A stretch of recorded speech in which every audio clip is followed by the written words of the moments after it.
Hello everyone, welcome back to the channel. In today's video, I'm gonna show you how you can easily create an account for your BeReal. But first, make sure that you have the app on your phone. If you do not have the app on your phone yet, make sure to check our previous video where I teach you how you can easily download and install the app on your phone.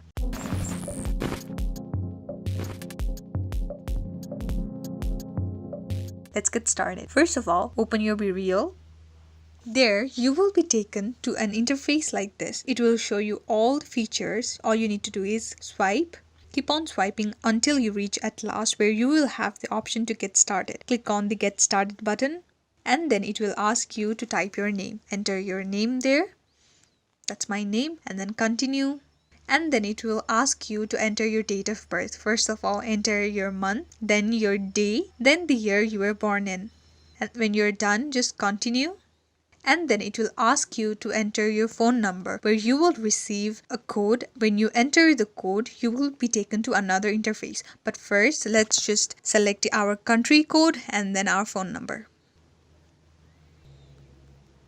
When you're done entering the code, you will then receive a code which you can either copy it on your clipboard or just type in there. I'm going to copy and paste. And when you're done typing the code, just continue and that's it. You will also have the option to either allow your contacts on your BeReal or deny. I'm just going to deny it for now. And then after, you will receive a notification. When you click on the notification, that's it. That's how you will have an account.